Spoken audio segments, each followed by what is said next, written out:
వేల సంవత్సరాల నాటి పురాతన ఆలయాలు కట్టడాలు భావితరాలకు అందించే లక్ష్యంతో పురావస్తు శాఖ విశేష కృషి చేస్తుంది. ఇందులో భాగంగా తెలుగు రాష్ట్రాల్లో పురాతన ఆలయాల పునరుద్ధరణ చేపట్టింది. పురాతన ఆలయాల పునర్నిర్మాణంలో సిమెంట్ను పూర్తిగా నిషేధించి రాజుల కాలం నాటి నిర్మాణ తీరును అనుసరిస్తున్నారు. పుణేకు చెందిన lord Venkateswara religious charitable trust ఆధ్వర్యంలో ఆలయాల పునరుద్ధరణ చేపట్టారు. ఇప్పటికే శ్రీకాళహస్తి, సింహాచలం, శ్రీశైలంలో విజయవంతంగా మరమ్మతులు పూర్తి చేసి ప్రస్తుతం తిరుపతి అలిపిరి పాదాల మండపం వద్ద పనులు చేపట్టింది. పురావస్తు శాఖలో 40 ఏళ్ల అనుభవం ఉన్న సీనియర్ నిపుణుల పర్యవేక్షణలో అత్యంత పారదర్శకంగా, నాణ్యతలో ఏమాత్రం రాజీ పడకుండా పనులు చేపడతామంటున్న భారత పురావస్తు శాఖ డైరెక్టర్ మునిరత్నం రెడ్డితో మా ప్రతినిధి నారాయణప్ప ముఖాముఖి. వేల సంవత్సరాల నాటి పురాతన ఆలయాలు కట్టడాలు భావితరాలకు అందించే లక్ష్యంతో పురావస్తు శాఖ విశేష కృషి చేస్తుంది.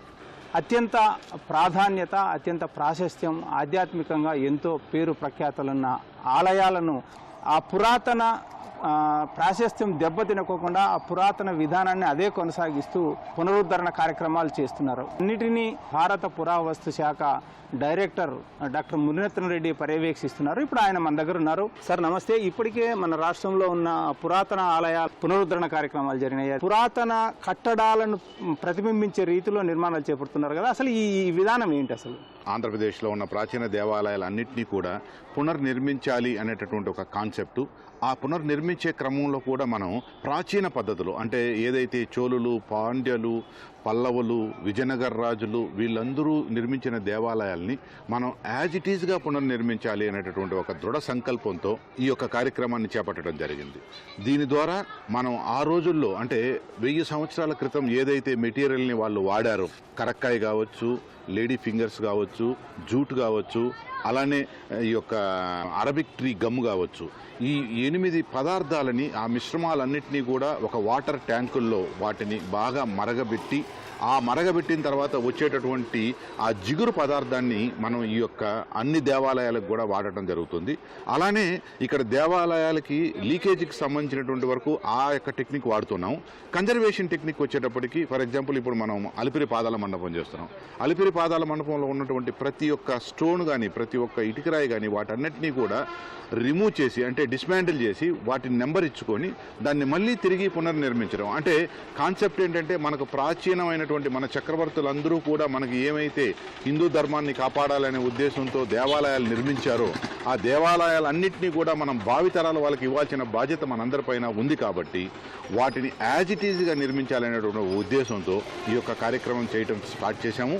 ప్రధానంగా దీనికి కారణం ఈరోజు కాళహస్తిలో గత కొన్ని సంవత్సరాలుగా లీకేజ్ అవుతుంది. సో దాన్ని ఎప్పుడైతే నా నోటీస్కి తీసుకొచ్చారో దీన్ని lord Venkateswara religious charitable trust, మన తెలుగు వ్యక్తి బి వెంకటేశ్వరరావు గారు అని పూనాలో ఉంటారు, వారి దగ్గర ఈ యొక్క టెక్నాలజీని వాడుతూ వాళ్ళు డొనేషన్ ద్వారా చేస్తామనేసి ముందుకు రావటం, ఇమ్మీడియట్గా కాళహస్తి పనులను స్టార్ట్ చేయడం జరిగింది. కాళహస్తిలో ఈరోజు మీరు చూశారంటే కొన్ని సంవత్సరాల నుంచి లీకేజెస్ ఏమైతే ఉన్నాయో ఇప్పుడు గత 2 సంవత్సరాలుగా లీకేజెస్ లేవు. రాష్ట్రంలో ఏ ఆలయాలకు సంబంధించి మీరు ఈ వెంకటేశ్వర ట్రస్ట్ విరాళాల ద్వారా పునర్నిర్మాణ కార్యక్రమాలు కొనసాగుతున్నాయి? అసలు అంటే ఎండోన్మెంట్ డిపార్ట్మెంట్ నుంచి ఏదైనా మీకు ప్రపోజల్స్ వచ్చాయా?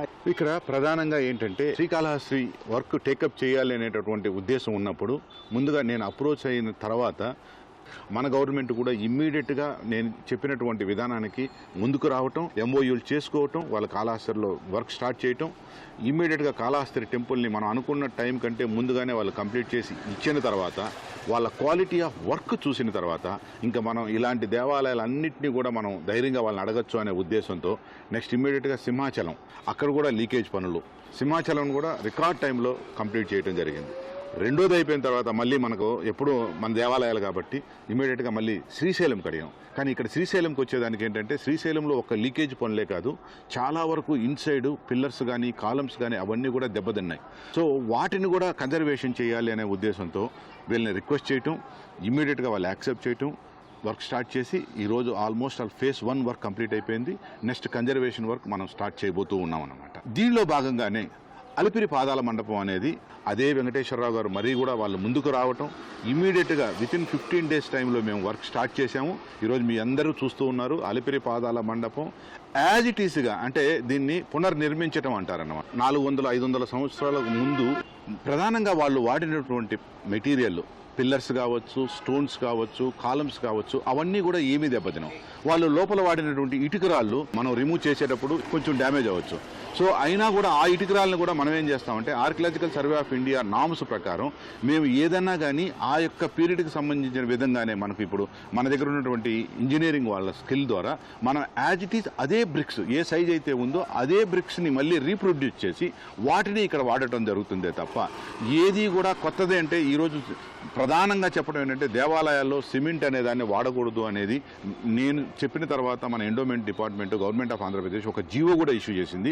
ఈ సిమెంట్ వేసేదాని వల్ల ఏమవుతుందంటే టెంపుల్ స్ట్రక్చర్ ఇంకా వెయిట్ అయిపోయేసి త్వరగా దెబ్బతినే ఆస్కారం ఉంది. సో కాబట్టి ఇక్కడ ఏ పదార్థం కానీ ఏ స్టోన్స్ వాడినా కూడా వీలైనంత వరకు అక్కడ ఉన్న వాటిని రీయూజ్ చేస్తామే తప్ప కొత్తగా అంటూ ఏదీ చేయము. ఈరోజు తెలంగాణ గవర్నమెంట్ కూడా 3 దేవాలయాలు రిక్వెస్ట్ చేయడం జరిగింది.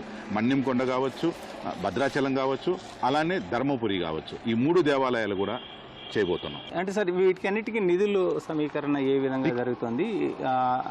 ఇప్పుడు అలిపిరి పాదాల మండపం కావచ్చు, లేకపోతే ఇతర ఆలయాలకు సంబంధించిన ఇక్కడ నేను మొదటిసారిగా పూనా వెళ్ళిన దానికి ఉద్దేశమే మా మినిస్ట్రీ ఆఫ్ కల్చర్లో ఉన్నటువంటి 2 IAS ఆఫీసర్స్ అయిన రంజనా చోప్రా గారు కావచ్చు, సంయుక్త ముగ్దల్ గారు కావచ్చు, ఈ యొక్క కార్పస్ ఫండ్ ద్వారా అంటే ఈ యొక్క కంపెనీస్ రిలేషన్ ద్వారా వాళ్ళు చాలా వరకు ఫండ్ వాడుతున్నారు, వాళ్ళను అప్రోచ్ అయితే బాగుంటుంది అన్నప్పుడు నేను పూనాకి వెళ్ళి వెంకటేశ్వరరావుని కలిసినప్పుడు నేను అనుకున్నది కాళహస్త్రి టెంపుల్ ఒకటే కాదా, మహా అంటే ఒక 5 కోట్లు అవుతుందేమో అనుకున్నాం. ఇప్పుడు వరకు మేము అనుకునేది కాళహస్త్రికి 5 కోట్లు అనుకుంటే 7 కోట్లు అయింది, సింహాచలంకి 5 కోట్లు అయింది, శ్రీశైలంకి సుమారుగా 7 కోట్లు అవుతుంది, అలిపిరి పాదాల మండపం 4 కోట్లు, ఇప్పుడు తెలంగాణకు ఒక 13 కోట్ల రూపాయలు.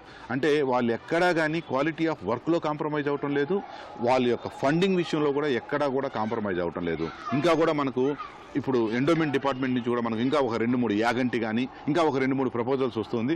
కానీ ఇప్పుడు పైప్ లైన్లో ఉన్నటువంటి అలిపిరి పాదాల మండపం అలానే శ్రీశైలంని కంప్లీట్ చేసిన తర్వాత మిగిలింది కూడా వారికి రిక్వెస్ట్ చేసుకోవడం జరుగుతుంది.